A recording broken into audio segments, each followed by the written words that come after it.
Good morning. This is Father Stephen Kelly from St. John's Church in Detroit. We're continuing our series of daily morning meditations, where we generally look at one or another of the lessons that are assigned for morning or evening prayer, what is known as the daily office lectionary. And let's continue our way through Luke's account of the resurrection appearances. We're on chapter 24, beginning at verse 13. And behold, two of them went that same day to a village called Emmaus, which was from Jerusalem about 80 furlongs. And they talked together of all these things which had happened. And it came to pass that while they communed together and reasoned, Jesus himself drew near and went with them. But their eyes were holden that they should not know him. And he said unto them, What manner of communication are these that ye have one to another as ye walk and are sad? And one of them, whose name was Cleopas, answering said unto him, Art thou only a stranger in Jerusalem, and hast not known the things which are come to pass there in these days? And he said unto them, What things? And they said unto him, Concerning Jesus of Nazareth, which was a prophet, mighty in deed and word before God and all the people, and how the chief priests and our rulers delivered him to be condemned to death, and have crucified him. But we trusted that it had been he which should have redeemed Israel, and besides all this, today is the third day since these things were done. Yea, and certain women also of our company made us astonished, which were early at the sepulchre.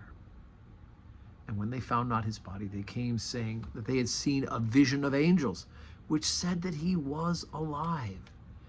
And certain of them which were with us went to the sepulchre, and found it even so as the women had said, but him they saw not.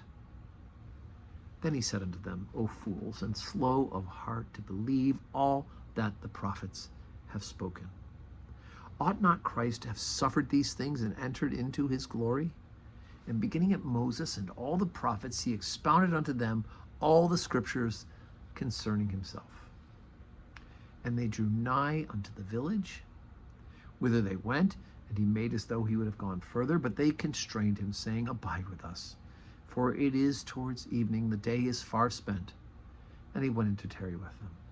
And it came to pass, as he sat at meat with them, he took bread, and blessed, and brake it, and gave it to them. And their eyes were opened, and they knew him, and he vanished out of their sight. And they said one to another, Did not our hearts burn within us while he talked with us by the way, and while he opened to us the scriptures? And they rose up the same hour, and returned to Jerusalem, and found the 11 gathered together, and them that were with them, saying, The Lord is risen indeed, and hath appeared to Simon. And they told what things were done in the way, and how he was known of them in the breaking of the bread. So I always find it curious that their eyes were kept from being able to recognize him. And unlike Mary Magdalene, who in the garden didn't recognize Jesus, because I think, quite frankly, he was the last person in the world she expected to see. And then, of course, she recognizes him when he says her name, right? Mary, and she turns around, boom, she knows. Here, it says here that the men were kept from it, because they needed to hear the scriptures being explained so that he could take it back to the disciples, to the apostles, and the rest of the disciples, and let them know about how Jesus is, in fact, this fulfillment, right? But here he is, the day of the resurrection. He's celebrating the Eucharist again, right? The disciples knew the Lord Jesus in the breaking of bread, just as he had done on Maundy Thursday in instituting the sacrament of his own body and blood. So it's all very exciting, of course. So today is Friday. We don't have public worship today at St. John's Church. In fact, the parish office is closed for the day, but we're going to keep praying. Pray for each other.